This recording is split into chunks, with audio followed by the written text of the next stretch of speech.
Hey everyone, back with part 2 for our arpeggio lesson here. I had to upload part 1, it's still uploading, but I figured maybe my phone can do 2 things at the same time. I hope so. I don't know, it's taken forever.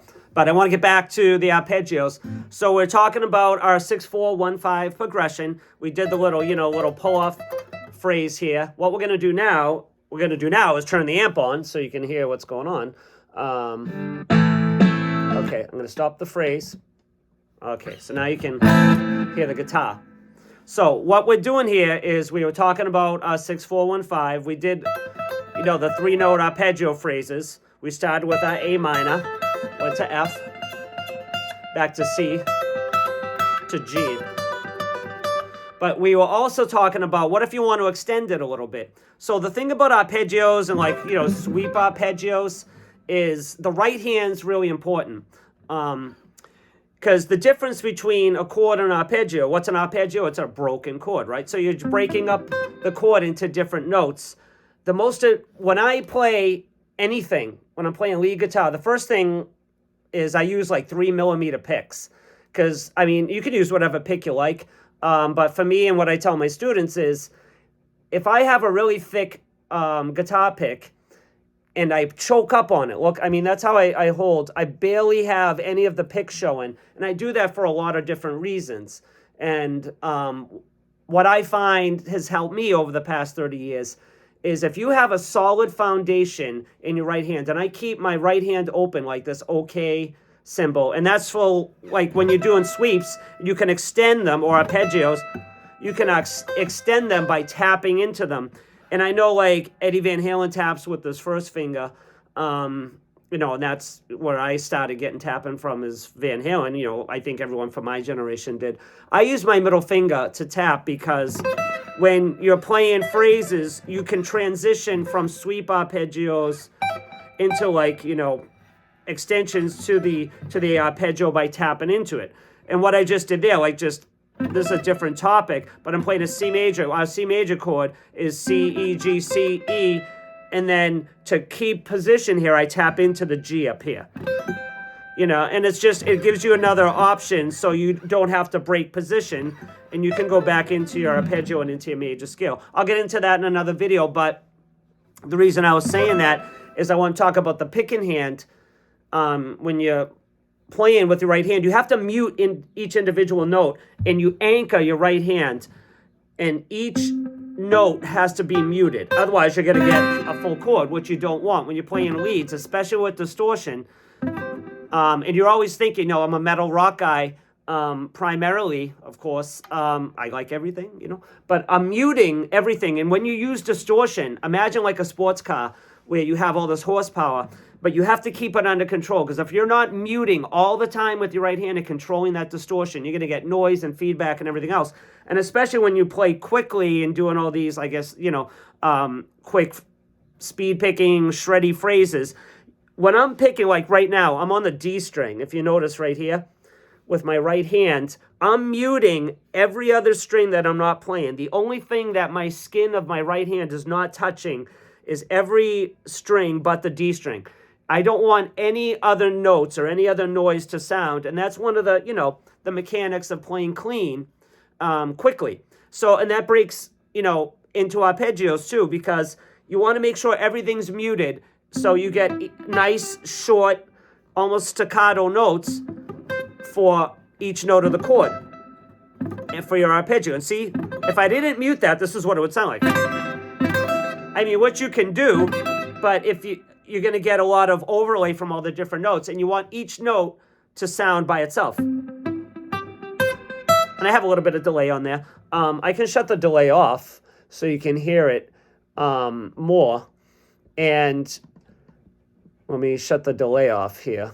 And then you can hear each individual note clearly. But that's important, is you want to make sure that every single note is prominent by itself, but it's not overlaying into the next note. And this is taking me forever to do this. Okay. All right. So this is without any delay. Just a little bit of reverb. There you go.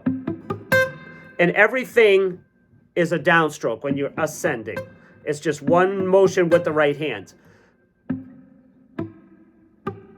And that's a C major chord. So right now we are doing 3 notes, but if you want to break into adding some more notes into the arpeggio, you're going to play a C major chord. And this is on the D string. The root is on the D string. We went back, we played our major scale.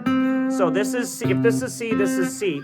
We're going to play it with our ring finger, and we're going to play this shape. Root, 3, 5, root. And you're going to take our 3-note arpeggio from C major and just bring it back to the D string. And that's a C major chord right there.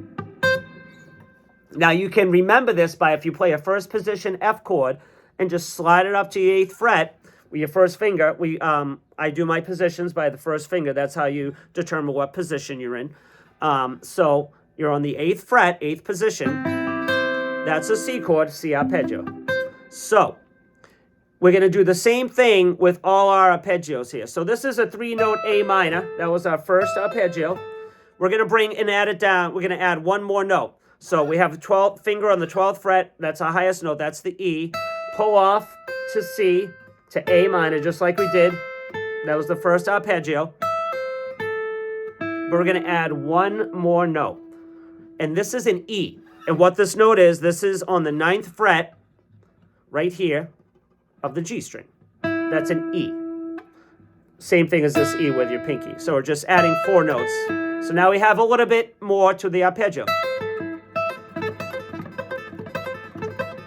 So we have another note to add in there. Now, if you want to extend this all the way down, you can do that too. And we'll get into that maybe part 3. But I just wanted to add one more note to this arpeggio. Okay, now we're going to bring this same concept up to the F chord. So we're going to slide our pinky up to the 13th fret. Same thing, pulling off to the 8th fret. We have the F, C, A, F. So now we have an octave for our F. And this is on the G string. So now we have this right here, F, F. So when you pull off, you have to roll backwards. Because you don't want to bar it, because you can, but you want to roll these so you get the breakup of the notes, right? Because if you bar it, you run the risk of having a chord as opposed to an arpeggio. So your finger's moving. You don't want to bar that. You can bar your first finger to pull it off, and then you want to roll it back. And it's easier to play quicker. And that's another thing with these arpeggios. If you practice them slow, because when you're doing this sweep picking,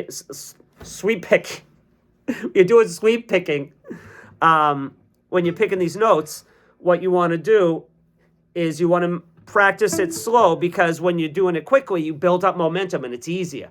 But when you play slow arpeggios, you almost have to stop your right arm, and you can feel it right here. When you're doing sweep arpeggios, generally my arm, I lock in to make sure I'm using muscle. And if you move your right hand, you can feel the muscle right there that you're using to control your right hand. So your arm is like locked up and your wrist is just moving. So you want to minimize your movements. That's another thing to lead guitar playing, is you want to minimize your movements. Everything is really small, microscopic movements. And I'm rolling it back like that. So that's the F, so A minor. And then we're going to go to our next chord, which is C. We're going to use the same concept. We're going to add one more note. Right? So we're adding this E back in, because we have C, E, G. C, E, G, C, E. But we're going to keep our bar chord right there for the C major. We're going to pull off 12th fret, which is E. First fret, which is first finger, 8th fret, C. Roll it back to the G, which is also the 8th fret. Then we're going to add our middle finger to the 9th fret to get this E. So that's a C major arpeggio with one more note. Now, if we come this far, we might as well add the last note, which is C, with our ring finger. Now you have the full C major arpeggio. And that's a good place to start. So let's try this. Play a bar chord. Play an F bar chord here. Slide it up to the 8th fret. Remember, we're doing our major scales right here. Okay. Now, when you play a major chord, notice this first finger and this pinky are the same note. That's a C. That's one octave C. C, D, E, F, G, A, B, C. This is the same note. But what we're going to do is we're going to replace that with our ring finger, because we're doing this F chord shape in context of relating it to the full bar chord on the low E string. So, okay, so this is just your regular F chord shape that you learn when you first start guitar. You slide it up there to the 8th fret. Now, this is our root note. We have a C, a C, and we have our E up there. We have the G in the middle. So C, E, G, C, E. So there you go. We're going to sweep that down and pull it back. So now we have A minor, F, C. And our last arpeggio is going to be the G major. Now we just have to slide down 1 fret to the 7th fret. That gives us B. Okay, we're going to pull off, like we did in the first video, we're going to pull off this D here to the B to the G. That gives us 3 notes. But we're going to add 1 more note. When we were talking about playing that D chord shape on the 2nd position, we slide it up here. That gives us our G chord. So you notice your first finger's already there. Now, you don't want to bar it, like you don't want to do a bar chord. You want to pull off each individual note. But you want to keep that shape in your head. So there you go. Now I'm going to do a ton of videos on arpeggios and sweep picking, and you'll see a lot of redundant info, and it's all going to tie in together. So the more videos I make and the more videos you watch, you'll see all this stuff connects together. Okay, so if we connect this whole phrase together, I'm going to hit play, and then we'll see how it sounds in context. Okay, so start with the A minor, to the F, to the C, to the G, adding the 4 notes. F, C, G. And that's the whole phrase. We can extend this even more if we wanted to, which I'll do in the next video. And like when the little end to the phrase, I should probably talk about that. Let me stop this. Okay. So this is inside of, I made that other video about A major. We were talking about Locrian mode, which is if you start a major scale with your middle finger, when you do this G major, you're playing actually B Locrian, which is a -7 flat 5, but if you started with the middle, and I'll get into this in another video, but when you finish our arpeggio, you end it with a little phrase, which is C, B, B, C to the A, because the first chord is an A minor, and you want to resolve back to that A. And I'm just pulling that off.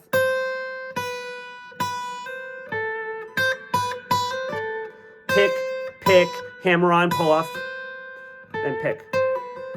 You can hammer it on, you can pick it, whatever you like. But that's in the context, or you can pick it, hammer it on, whatever you like. But that's the last chord there, this G chord right here. And I'm using this scale shape, which I'll show you really quick. Middle finger, starting on the 8th fret. Middle finger, pinky, right? That gives us C, D. This is E, first finger, F. And first finger, middle finger, pinky on the A string. This is E, F, G.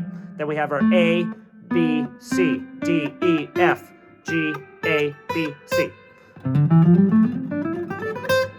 There you go. And that's like a major 7. So this shape right here leads nicely into a major 7, which we'll get into in another video. But 4 notes for the G chord there. So A minor. And we added that 1 more note.